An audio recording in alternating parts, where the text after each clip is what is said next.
नमस्कार। एक बार फिर से आप सभी का बहुत बहुत स्वागत है परीक्षा वर्ल्ड के इस यूट्यूब चैनल में। दोस्तों, उत्तर प्रदेश स्पेशल जीके की हम जो सीरीज चला रहे थे उसका जो पार्ट 4 है उसको आज हम यहाँ पे कंप्लीट करने वाले हैं। अभी तक यूपी स्पेशल का 3 वीडियो हमने इंपॉर्टेंट एमसीक्यूज़ का अपलोड कर दिया है। प्रत्येक वीडियो में आपको 50 प्रश्न देखने को मिलेंगे तथा यह हमारा पार्ट 4 है। पार्ट 4 में अगेन हम 50 प्रश्नों को यहाँ पे डिस्कस करने वाले हैं। तो यह आपका यूपी स्पेशल का वीडियो लेखपाल की परीक्षा के लिए बहुत ही ज़्यादा महत्वपूर्ण है। इसके अलावा वीडियो का जो एग्ज़ाम होने वाला है उसके लिए, इसके अलावा उत्तर प्रदेश के जितने भी इम्पॉर्टेंट एग्ज़ाम्स होते हैं उन सभी में यह जो सीरीज़ है आपकी फ़ायदेमंद होने वाली है। तो उत्तर प्रदेश का अगर आपको कंप्लीट तैयारी करना है यूपी स्पेशल का, तो हमारी जो प्लेलिस्ट है, हमने जो प्लेलिस्ट बनाई हुई है, सिंपली आप उसको एक बार फॉलो कर लीजिएगा। उसमें यूपी स्पेशल के जितने भी इम्पॉर्टेंट टॉपिक बन सकते हैं उनको हमने कवर कराया हुआ है। टॉपिक के अलावा जितने भी इम्पॉर्टेंट एमसीक्यूज़ बन सकते हैं यूपी स्पेशल के, उनको भी हमने कवर कराया हुआ है। तो एमसीक्यूज़ का यह पार्ट 4 हमारा है। आइए वीडियो को स्टार्ट करते हैं। 50 प्रश्न आज हम इस वीडियो में कवर करने वाले हैं। तो पहला प्रश्न आपके सामने है। आपको पता होगा हाल ही में पंडित बिरजू महाराज जी का निधन हो गया है, तो इन्हीं से जुड़ा हुआ यह प्रश्न यहाँ पे दिया गया है। पंडित बिरजू महाराज का संबंध निम्नलिखित में से किस क्षेत्र से है? इस प्रकार के प्रश्न भी आपसे एग्जाम में पूछे जाएंगे जिनका संबंध उत्तर प्रदेश से होगा। तो पंडित बिरजू महाराज का संबंध किस क्षेत्र से था? तो यह कथक से संबंधित थे। ऑप्शन आपका सी यहाँ पे बिल्कुल सही हो जाएगा, कथक से। और इसके अलावा जितने भी इम्पॉर्टेंट कलाकार हैं और उनके द्वारा कौन कौन सा नृत्य किया जाता है, कौन कौन से क्षेत्र में वे महारत हासिल किए हैं, उनको ये एक बार देख लेते हैं। यहाँ पे ये पूरी लिस्ट आप एक बार देख लीजिएगा। यहाँ से आपके एग्जाम में प्रश्न देखने को मिल सकता है। जैसे प्रमुख कलाकार में आपके किशन महाराज जी हैं, तबला वादन से संबंधित हैं। गुदई महाराज, जिनको हम समता प्रसाद के नाम से जानते हैं, तबला वादन से। इसके अलावा अनोखे लाल मिश्र आपके तबला वादन से। कुदऊ सिंह आपके पखावज से संबंधित हैं। पंडित सखाराम पखावज से। शंभू महाराज, बिरजू महाराज, ये दोनों आपके कथक से संबंधित हैं। अच्छन महाराज आपके कथक से संबंधित हैं। श्रीमती एन राजम आपका वायलिन से संबंधित है, बनारस घराना। इसके अलावा पंडित रविशंकर आपके संबंधित है सितार वादन से, बनारस घराना। और इसके अलावा बिस्मिल्लाह खां, उस्ताद बिस्मिल्लाह खां आपके शहनाई वादक थे और ये बनारस घराने से संबंधित हैं। तो ये इम्पॉर्टेंट कलाकार हैं और उनको किस क्षेत्र में महारत हासिल थी यहाँ पे मैंने लिखा हुआ है। इसका आप एक बार स्क्रीनशॉट ले लीजिएगा, यहाँ से प्रश्न आपके एग्जाम में पूछा जा सकता है। इसके बाद अगला प्रश्न आपके सामने है। उत्तर प्रदेश में नाट्य कला को प्रोत्साहित करने के लिए उत्तर प्रदेश संगीत नाटक अकादमी की जो स्थापना है कब की गई थी? तो उत्तर प्रदेश में नाट्य कला को प्रोत्साहन देने के लिए उत्तर प्रदेश में जो है संगीत नाटक अकादमी की जो स्थापना है यह 1963 में की गई थी। ऑप्शन आपका ए यहाँ पे बिल्कुल सही हो जाएगा, 1963 में। अगला प्रश्न आपकी स्क्रीन पर है। और निम्नलिखित में से कौन सा युग्म सुमेलित नहीं है? एक तरफ आपको नृत्य दिया गया है और उनका क्षेत्र दिया गया है। ये चारों नृत्य आपके उत्तर प्रदेश से रिलेटेड हैं, तो इसमें से आपको बताना है कि कौन सा सुमेलित नहीं है। तो आइए इसको सॉल्व कर लेते हैं। धुरिया जो नृत्य आपका होता है, धुरिया यहाँ पे होता है, धुरिया इस प्रकार से लिखाता है। तो आपका धुरिया जो नृत्य होता है यह बुंदेलखंड वाले एरिया से संबंधित है। इसके अलावा आपका जो नटवरी नृत्य होता है यह आपका पूर्वांचल से संबंधित है। उसके अलावा आपका जो कलाबाजी नृत्य होता है आपका ब्रिज की जगह होगा, यहाँ पे अवध से संबंधित होता है, आपका अवध एरिया से संबंधित आपका होता है आपका कलाबाजी, यानी कि आपका सी वाला सुमेलित नहीं था। इसके बाद डेडिया जो आपका नृत्य होता है यह उत्तर प्रदेश के जो दोआब वाले एरियाज होते हैं उनमें देखने को मिलता है। तो ये इंपॉर्टेंट नृत्य हैं। उत्तर प्रदेश में कहाँ कहाँ पर इनका प्रचलन है मैंने आपको बता दिया है, इनको आप एक बार देख लीजिएगा। इसके बाद अगला प्रश्न आपके सामने है। उत्तर प्रदेश में किस जगह पर जो है आपका बटेश्वर मेले का आयोजन किया जाता है? तो यह फेमस पशु मेला है जिसका आयोजन आगरा में होता है। ऑप्शन आपका बी यहाँ पे बिल्कुल सही हो जाएगा, आगरा से संबंधित है आपका बटेश्वर मेला। अगला प्रश्न आपके सामने है। उत्तर प्रदेश राज्य सरकार के द्वारा उर्दू भाषा के विकास एवं प्रचार प्रसार हेतु उत्तर प्रदेश उर्दू अकादमी की स्थापना कब की गई? तो उत्तर प्रदेश में जो है उर्दू अकादमी की जो स्थापना थी यह की गई थी 1972 में।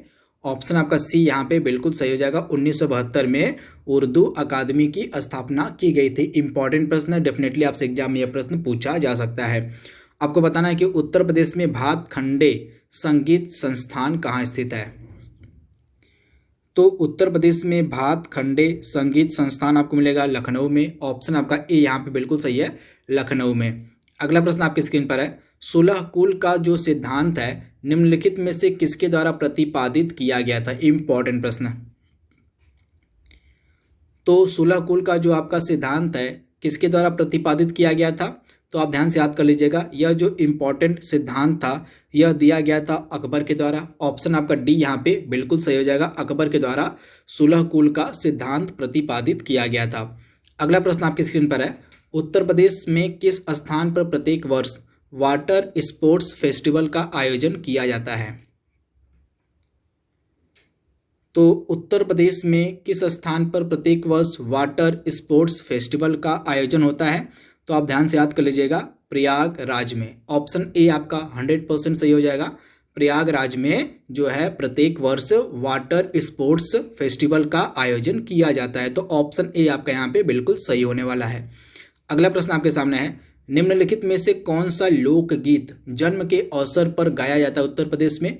तो आप ध्यान से याद कर लीजिएगा, जन्म के अवसर पर कौन सा लोकगीत गाया जाता है? तो सोहर। ऑप्शन आपका बी यहाँ पे बिल्कुल सही हो जाएगा। ये सभी आपके यूपी स्पेशल के ही प्रश्न हैं, तो इनका आपको अभ्यास करते रहना है। लेखपाल की परीक्षा के अलावा जितने भी आपके उत्तर प्रदेश के एग्जाम्स होने वाले हैं उनमें यह जो सीरीज है काफ़ी ज़्यादा फायदेमंद हो सकती है आपके लिए। तो सोहर इसका राइट आंसर हो जाएगा। यह जन्म के समय गाया जाने वाला एक लोकगीत है। और गोरखनाथ निम्न में से किस मेले के लिए प्रसिद्ध? गोरखनाथ यानी कि गोरखपुर में जो है कौन सा मेला देखने को मिलता है? तो आप ध्यान से याद कर लीजिएगा, गोरखपुर में कौन सा मेला मिलता है लगता है? तो आपका मकर संक्रांति यानी कि खिचड़ी का जो मेला होता है वह गोरखपुर में लगता है। तो ऑप्शन आपका सी यहाँ पे बिल्कुल सही हो जाएगा, मकर संक्रांति यानी कि खिचड़ी का मेला। अगला प्रश्न आपके सामने है, उत्तर प्रदेश में उर्दू को द्वितीय राजभाषा के रूप में कब स्वीकार किया गया था? तो 1989 में, यानी कि ऑप्शन आपका डी यहाँ पे बिल्कुल सही हो जाएगा। 1989 यानी कि 1989 में जो है उत्तर प्रदेश को द्वितीय राजभाषा के रूप में स्वीकार किया गया था। तो ऑप्शन डी आपका यहाँ पे बिल्कुल सही हो जाएगा। लखनऊ में स्थित कैसर बाग का जो निर्माण है किसके द्वारा करवाया गया था? तो लखनऊ का जो फेमस कैसर बाग है इसका निर्माण करवाया गया था नवाब वाजिद अली शाह के द्वारा। तो ऑप्शन आपका ए यहाँ पे बिल्कुल सही हो जाएगा, नवाब वाजिद अली शाह के द्वारा कैसर बाग का निर्माण करवाया गया था। यह कैसर बाग आपको मिलेगा लखनऊ में, इम्पॉर्टेंट है। अगला प्रश्न आपकी स्क्रीन पर है, निम्नलिखित में से कौन सा स्थान लकड़ी की नक्काशी के लिए पूरे विश्व में फेमस है? आपको बताना है उस स्थान का नाम जो लकड़ी के नक्काशी के लिए पूरे विश्व में फेमस है। तो आप ध्यान से याद कर लीजिएगा, सहारनपुर। ऑप्शन आपका बी यहाँ पे बिल्कुल सही, जो सहारनपुर है आपका लकड़ी के नक्काशी के लिए पूरे विश्व में, पूरे वर्ल्ड में फेमस है। तो इसके बारे में आप याद कर लीजिएगा, सहारनपुर आपका राइट आंसर होने वाला है। मंदिरों में ध्रुपद गायन को लोकप्रिय बनाने का श्रेय किसे जाता है? तो मंदिरों में ध्रुपद गायन को लोकप्रिय बनाने का जो श्रेय है किसे दिया जाता है? तो स्वामी हरिदास को। ऑप्शन आपका डी यहाँ पे बिल्कुल सही हो जाएगा, स्वामी हरिदास को जो है मंदिरों में ध्रुपद गायन को लोकप्रिय बनाने का श्रेय दिया जाता है। तो ऑप्शन आपका डी यहाँ पे बिल्कुल सही हो जाएगा। अगला प्रश्न आपकी स्क्रीन पर है, निम्नलिखित में से किसे संगीत कला के आगरा घराने का जन्मदाता माना जाता है? यानी कि जो संगीत कला का आगरा घराना है उसका जन्मदाता किसे माना जाता है? तो आप ध्यान से याद कर लीजिएगा, आगरा घराने का जो जन्मदाता है यह माना जाता है हाजी सुजान खां को। ऑप्शन आपका यहाँ पे सी बिल्कुल सही हो जाएगा, हाजी सुजान खां को जो है आगरा घराने का जन्मदाता माना जाता है। तो ऑप्शन सी आपका यहाँ पे बिल्कुल सही हो जाएगा। कजरी विशेषकर किस ऋतु में गाया जाने वाला लोकगीत है? तो आप ध्यान से याद कर लीजिएगा, जो कजरी होता है यह वर्षा ऋतु में, यानी कि ऑप्शन आपका डी यहाँ पे बिल्कुल सही हो जाएगा, वर्षा ऋतु में गाया जाने वाला यह एक लोकगीत है जिसका नाम है कजरी। तो वर्षा ऋतु आपका राइट आंसर हो जाएगा। अगला प्रश्न आपके सामने है, अजराड़ा घराना मुख्यतः किससे संबंधित है? तो आपका जो अजराड़ा घराना है इसका संबंध हो जाएगा तबला वादन से। ऑप्शन आपका ए यहाँ पे बिल्कुल सही हो जाएगा, अजराड़ा घराना जो है आपका तबला वादन से संबंधित है। इसके बाद अगला प्रश्न आपके सामने है, हाल ही में आपको पता होगा लता मंगेशकर जी का निधन हो गया है। तो इन्हीं से जुड़ा यह प्रश्न आपके सामने है, महान गायिका लता मंगेशकर ने अमान अली खान से संगीत की शिक्षा ली थी।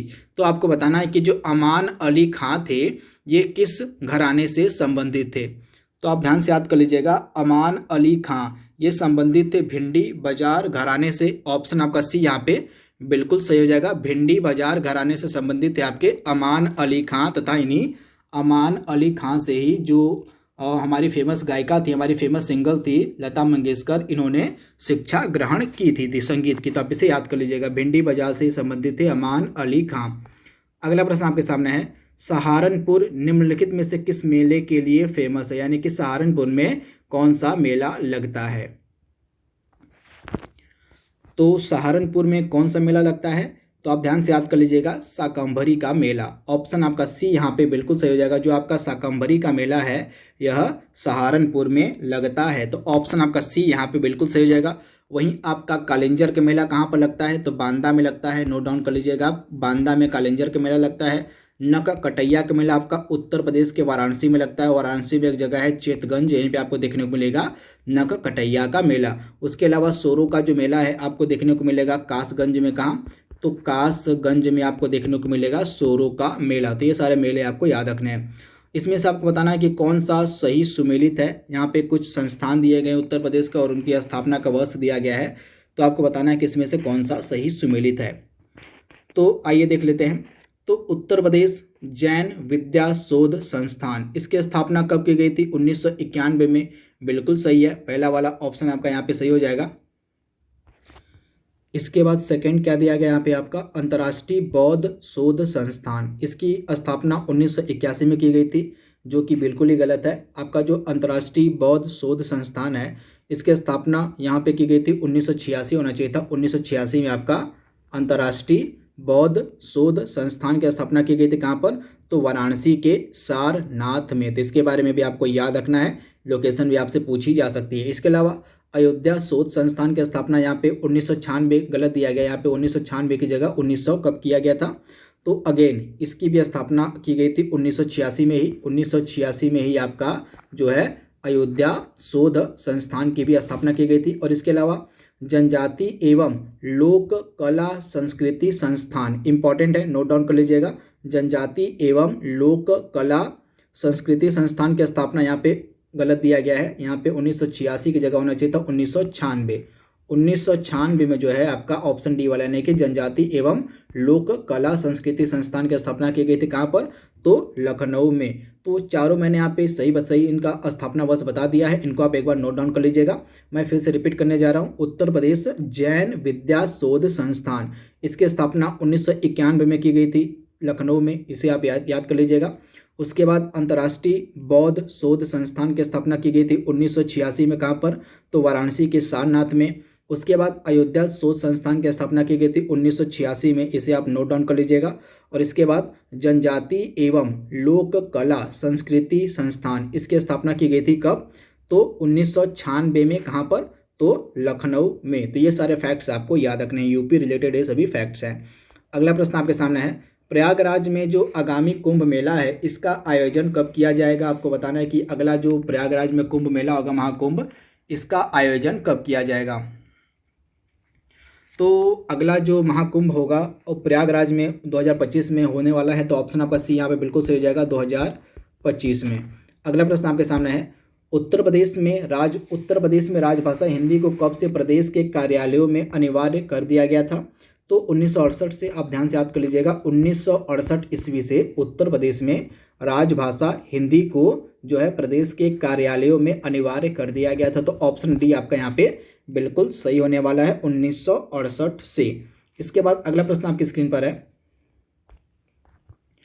पूर्वी हिंदी उपभाषा के अंतर्गत मुख्य रूप से कौन सी उपबोली शामिल की जाती है। तो आप ध्यान से याद कर लीजिएगा, पूर्वी हिंदी उपभाषा के अंतर्गत मुख्य रूप से अवधी और बघेली, इन दोनों उपबोलियों को शामिल किया जाता है। तो ऑप्शन आपका सी यहाँ पे बिल्कुल सही हो जाएगा, अवधी और बघेली दोनों। तो इसके बारे में आपको याद रखना है। उत्तर प्रदेश के किस स्थान को छोटी फिल्म सिटी की संज्ञा दी जाती है। तो आप ध्यान से याद कर लीजिएगा, उत्तर प्रदेश के किस स्थान को छोटी फिल्म सिटी की संज्ञा हम देते हैं, तो नोएडा को। तो आप इसे याद कर लीजिएगा, नोएडा को जो है छोटी फिल्म सिटी की संज्ञा दी जाती है उत्तर प्रदेश में। तो ऑप्शन आपका ए यहाँ पे बिल्कुल सही होने वाला है। अगला प्रश्न आपके सामने है, हिंदी भाषा और साहित्य के विकास हेतु उत्तर प्रदेश हिंदी संस्थान की स्थापना कब की गई थी। महत्वपूर्ण प्रश्न। तो हिंदी भाषा और साहित्य के विकास के लिए उत्तर प्रदेश हिंदी संस्थान की जो स्थापना थी 1976 में की गई थी। ऑप्शन आपका बी यहाँ पे बिल्कुल सही हो जाएगा। 1976 में जो है उत्तर प्रदेश हिंदी संस्थान की स्थापना की गई थी। तो ऑप्शन आपका यहाँ पे जो बी है बिल्कुल सही हो जाएगा। निम्नलिखित में से किसके द्वारा आगरा के किले की नींव रखी गई थी? तो इसका आंसर आई होप सबको पता होगा। राइट आंसर आपका हो जाएगा ऑप्शन डी। आगरे के किले की जो नींव है यह अकबर के द्वारा रखी गई थी। ऑप्शन आपका डी यहाँ पे बिल्कुल सही हो जाएगा, अकबर के द्वारा। अगला प्रश्न आपकी स्क्रीन पर है, गुदई महाराज जिनको हम समता प्रसाद के नाम से भी जानते हैं, इनका संबंध किससे है? तो आप ध्यान से याद कर लीजिएगा। गुदई महाराज का संबंध होता है तबला वादन से है। किससे? तो तबला वादन से संबंधित है आपके गुदई महाराज। ऑप्शन आपका सी यहाँ पे बिल्कुल सही हो जाएगा, तबला वादन। तो आप इसे ध्यान से याद कर लीजिएगा। इसके बाद जो अगला प्रश्न आपके सामने है वो है, उत्तर प्रदेश में व्याप्त स्थापत्य कला के सर्वाधिक प्राचीन अवशेष किस काल से संबंधित हैं? तो आप ध्यान से याद कर लीजिएगा। उत्तर प्रदेश में जितने भी स्थापत्य कला के सर्वाधिक प्राचीन अवशेष मिले हैं ये किस काल से संबंधित है? तो मौर्य काल से। ऑप्शन आपका डी यहाँ पे बिल्कुल सही हो जाएगा, मौर्य काल से संबंधित है ये सभी आपके स्थापत्य कला के सर्वाधिक जो प्राचीन अवशेष मिले हैं। तो ऑप्शन आपका यहाँ पे डी बिल्कुल सही हो जाएगा, मौर्य काल से। इसके बारे में आप याद कर लीजिएगा। यहाँ पे ए में भी मौर्य काल आपका दिया गया है और डी में भी, तो आपका राइट आंसर मौर्य काल ही होने वाला है। अगला प्रश्न आपके सामने है, जौनपुर स्थित लाल दरवाजा मस्जिद का जो निर्माण है किसके द्वारा करवाया गया था? महत्वपूर्ण प्रश्न आपसे एग्जाम में यह पूछा जा सकता है।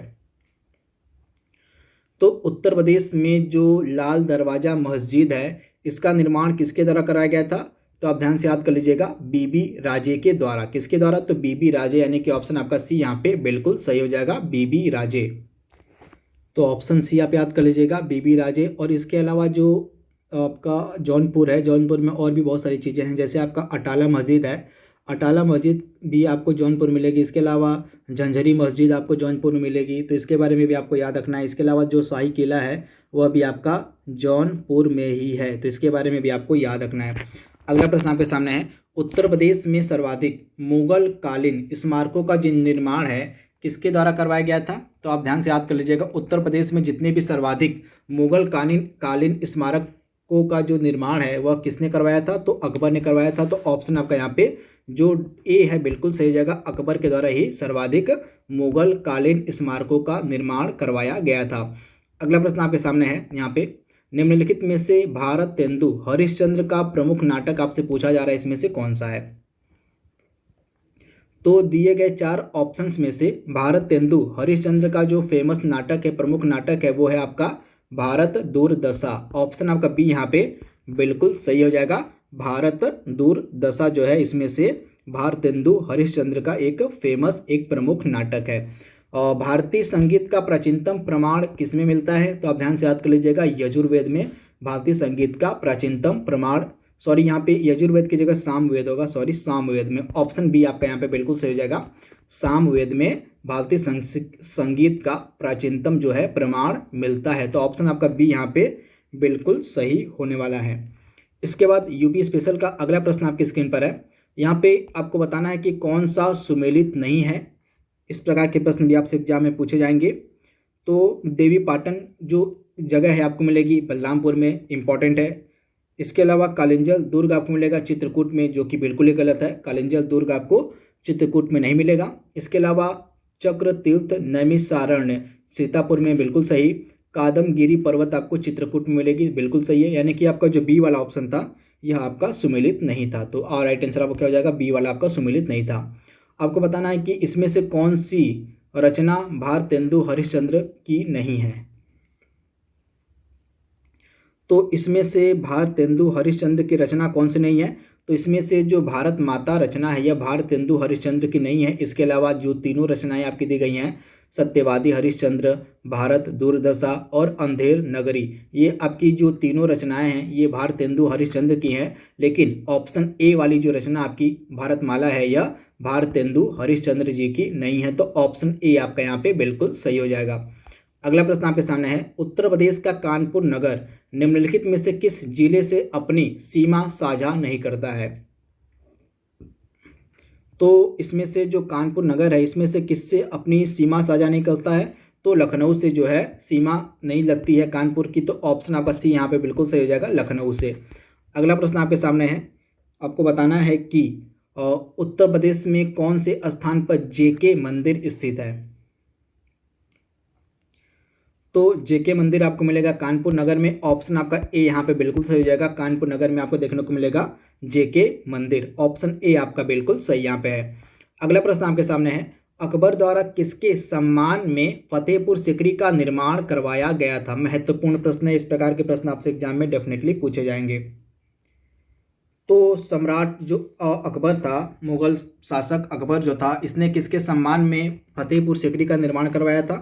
तो आप ध्यान से याद कर लीजिएगा, जो शेख मोइनुद्दीन चिश्ती के सम्मान में जो अकबर था उसने फतेहपुर सिकरी का निर्माण करवाया था। तो इसके बारे में आप याद रखिएगा, ऑप्शन जो आपका यहाँ पे बी है बिल्कुल सही हो जाएगा। इसके अलावा आपका जो फतेहपुर सिकरी है इसमें बहुत सारी चीज़ें देखने को मिलेंगी, जैसे फतेहपुर सिकरी में ही आपको मिलेगा दीवाने आम।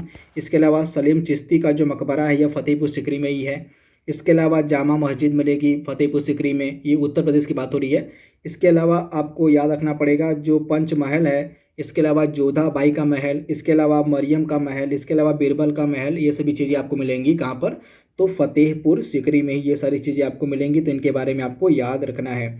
इसके अलावा आप ध्यान से याद कर लीजिएगा, फतेहपुर सिकरी जो है आपका अकबर की प्रशासनिक राजधानी भी थी, तो इसके बारे में आप याद कर लीजिएगा। तथा इसको इसने किसके सम्मान में बनवाया था, तो शेख मोइनुद्दीन चिश्ती के सम्मान में जो है फतेहपुर सिकरी का निर्माण करवाया गया था सम्राट अकबर के द्वारा। तो इसके बारे में आप याद रखिएगा।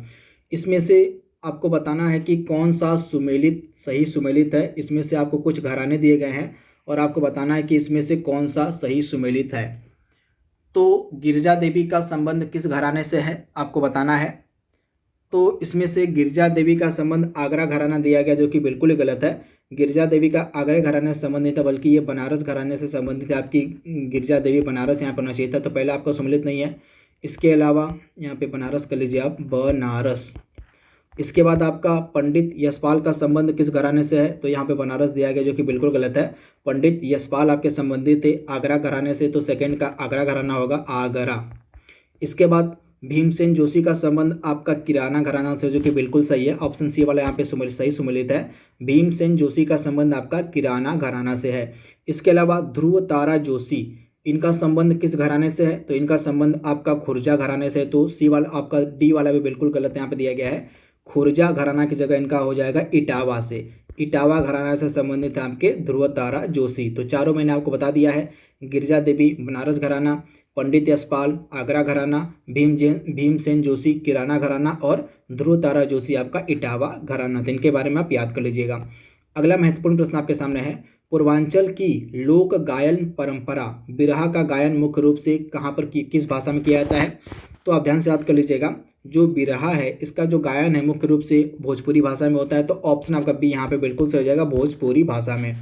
उत्तर प्रदेश सरकार के द्वारा संस्कृति विभाग की स्थापना कब की गई थी, तो 1957। वर्ष आपको याद रखना पड़ेगा, वर्ष आपसे डायरेक्ट एग्जाम में पूछे जाएंगे। तो 1957 में जो है उत्तर प्रदेश सरकार के द्वारा संस्कृति विभाग की स्थापना की गई थी। तो ऑप्शन आपका सी यहाँ पे बिल्कुल सही हो जाएगा, 1957 में। इसके बाद अगला प्रश्न आपकी स्क्रीन पर है, निम्नलिखित में से कौन सा स्थान अवधी भाषा का प्रमुख क्षेत्र नहीं है।